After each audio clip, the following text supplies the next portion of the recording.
He went there once. He saw a massage table surrounded by candles in the living room, and he got so creeped out he never set foot there again. Anna is basically saying, yeah, let it all out. Tonight, Scott Jennings doing what he does best, embarrassing himself on Phillip's show. In this one, he says it's good that Trump is in the Epstein emails. It doesn't implicate him. Quote, release the Epstein files. No, it's not just House Democrats saying that. Now it's apparently Donald Trump, too. So I'm for any, I don't, they can do whatever they want. We'll give them everything. Sure, I would. Let the Senate look at it. Let anybody look at it. It's really a Democrat problem. The Democrats were Epstein's friends, all of them. And it's a hoax. The whole thing is a hoax. So maybe the change of tune is because Trump saw the writing on the wall on this. Republican Thomas Massie has been leading the charge for this vote, and he tells CNN that support is growing and that he is skeptical about Trump's about-face there. Well, he got tired of us winning, and he decided to join us. But we're, a little bit suspicious of this sudden turn of events, so we'll keep an eye on things. We're worried that maybe they'll try to muck it up in the Senate. Now, before we get started, I want to mention that Scott Jennings has a new book out. It's called A Revolution of Common Sense, How Donald Trump Stormed Washington and Fought for Western Civilization. It comes out tomorrow. You see it there. Everyone pick it up. On the Thomas Massie of it all, he's suspicious, and I don't blame him, because Trump didn't want the Epstein files released, and he's sort of half-heartedly saying, well, just release them all, while also saying we'll only investigate the Democrats in all of this. I am tired of this conversation being about Republicans and Democrats, because to me it's just so much about right and wrong and the ways that we as a country, as a society, our institutions have failed these victims. I think it's got to be very hurtful for those victims to hear the President of the United States refer to their plight as a hoax. I urge people watching to go and look for this PSA that some of those victims put out today. We do have it, and we can play. Let me just play a little bit of it. They're holding pictures of themselves. Let's play it. I was 14 years old. I was 16 years old. I was 16. 17. 14 years old. This is me. This was me. This is me. When I met Jeffrey Epstein. This is me when I met Jeffrey Epstein. It's time to bring the secrets out of the shadows. It's time to shine a light into the darkness. So that's very much not a hoax. It's very real. It has ruined the lives and scarred those women for the rest of their lives. I think collectively we've got to stop fighting about this being Democrat or Republican. This was a bunch of rich men who felt entitled to do whatever the hell they wanted and thought they could get away with it. And they almost did. But for the Me Too movement in 2017, and but for the Miami Herald expose by Julie K. Brown, the truth is, shamefully, that Jeffrey Epstein was well on his way to being accepted and rehabbed and be back in respectable society. And so these women deserve transparency. They deserve closure. I do think tomorrow's vote's going to be huge. I have called upon and texted some Republicans that I know, asking them to vote yes. And they have all told me, these are all people who usually vote with Trump 100%. They've all told me they are voting yes. So I do think it's going to send a very strong message. Anna makes a really important point. Why is it that Trump, if he says whatever, does he have something to hide? I don't know. No one knows. But putting that all aside, why can't he see this for what it is, which is a very real thing, not a hoax, with real victims, and with a lot of people potentially involved in something, none of whom have been held accountable? Well, the hoax is Democrats and others who have gone on television and either implied or worse that he had something to do with it. There's not a shred of evidence that he had anything to do with it, but that's what they want people to believe. That's the narrative that they are trying to get out there. That's the hoax. He's never said what happened to them is a hoax. In fact, there seems to be some shards of evidence in here that Trump may have been one of the people that turned in Jeffrey Epstein, which is why Epstein, according to some of the documents, apparently hated Donald Trump. And so the hoax is not that it happened. The hoax is what people are trying to imply or worse You're about citing the documents. And look, the truth is, I'm kind of where Anna is on this. I don't know that we know anything about Trump's involvement or lack thereof. But I do know that he is named in these documents. I do know that he is named in a way that raises questions. And that is something that is real.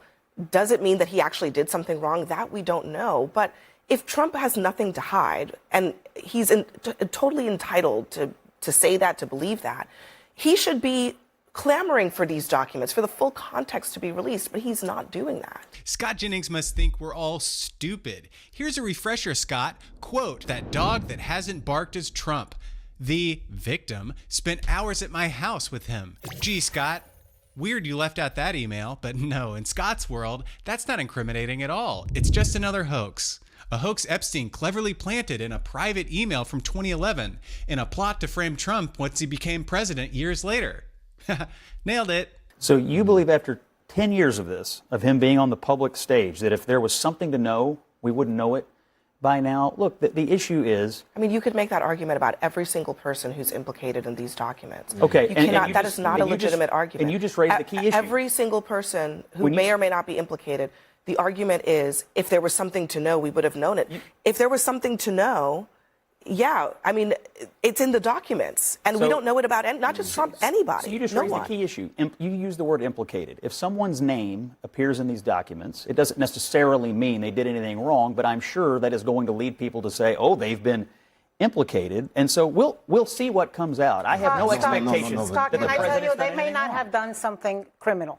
Just the fact that they are having email exchanges does not mean that they did something criminal. Like Larry Summers. Okay, but or Stacey Plaskett. Yes. The fact that they're having exchanges exactly. with Epstein. That may not be criminal.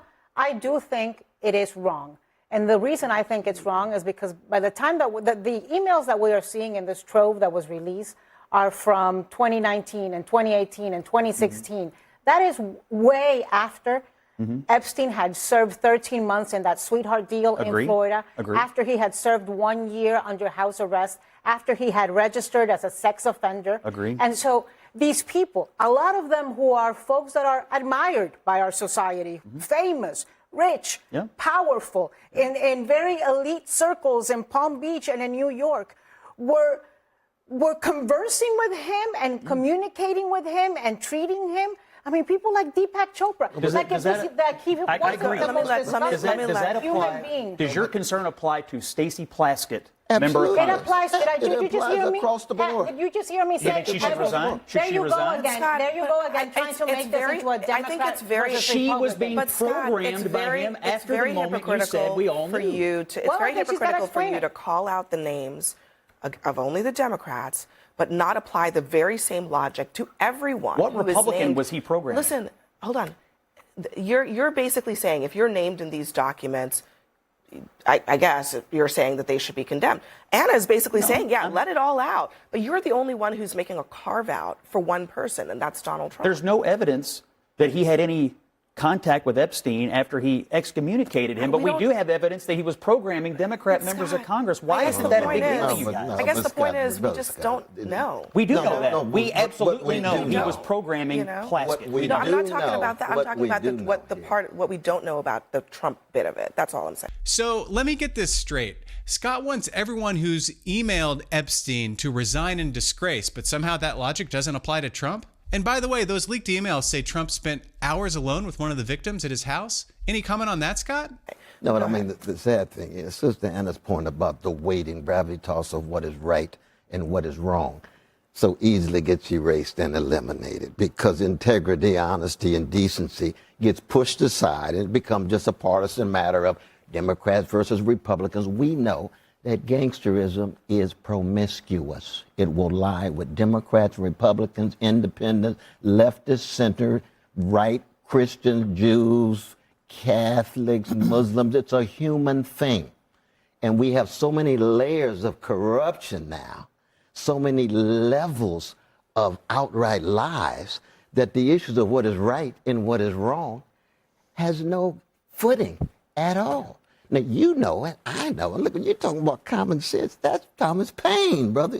You invoke Thomas Paine, right? Thomas Paine has a morality in his text, and he's a foe of tyrants, a foe of autocrats, and a foe of... Batya, why is Trump flip-flopping on this, on whether or not he would support the vote and the release of the documents? So first of all, I think some documents that named him that came out last week actually... he came off looking pretty good. Like, he didn't like how Jeffrey Epstein was behaving, and he cut off ties with him. I'm sure that I don't played think that's a role what the in it. document said. The document said that Jeffrey Epstein didn't like Trump, which we know, but they also had a falling out much earlier over essentially real estate in Florida. Well, that's what we do know. It's unclear what it was exactly over, but he did learn that Jeffrey Epstein really didn't like him, and that's what sort of the trend was in those documents. I think also, you know, Trump is very good at reading his base, and I have to say, I think there's a real divide here between the voter base and then the online content creators of the right. Those people are obsessed with Jeffrey Epstein, and a lot of Republican lawmakers are very much enthralled to this online energy. But the actual voting base, I think they really don't care about that. They care about immigration and they care about affordability. And I think Trump felt that now we're going to waste a whole week talking about this thing that is, you're right, it's important to talk about it. Justice for the victims, of course, is extremely important. But a lot of people get caught up in that dragnet. Alan Dershowitz is a perfect example. He's a person who was named by one of the victims, and she had to recant, but he never got his reputation back. And so I think the question is, how many Jeffrey Epsteins are in there? How many Larry Flynt? Hold on. We do have to hit pause here. There's three Republican women, Nancy Mace, Lauren Boebert, Marjorie Taylor Greene. I'm not a fan of any of them. However, those women, I think, are not looking at this through a political prism. I think they're looking at this as women, because we all know that before Me Too, a lot of people thought it was okay to sexually harass women and to sexually abuse women, particularly if you were rich and empowered and entitled in this country and get away with it. It's not just Jeffrey Epstein. There's a bunch of Jeffrey Epsteins and rich men. That's what he was coddling to. And I'll tell you another person that I give a lot of credit to, Howard Lutnick, the current Secretary of Commerce, who was his next door neighbor, Jeffrey Epstein, and went to his house once and said, I didn't have to go there again. Go listen to the podcast, people, that he did on this. He went there once. He saw a massage table surrounded by candles in the living room, and he got so creeped out he never set foot there again. These MAGA loyalists are wandering in the wilderness at this point, defending a guy who openly and undeniably is tangled up with Jeffrey Epstein. Their false prophet led them straight off a cliff, and now they're having to deal with it. And in public. Well, that was fun. Guys, if you made it this far, like the video, subscribe to the channel if you haven't already, and I'll see you real soon. Bye-bye.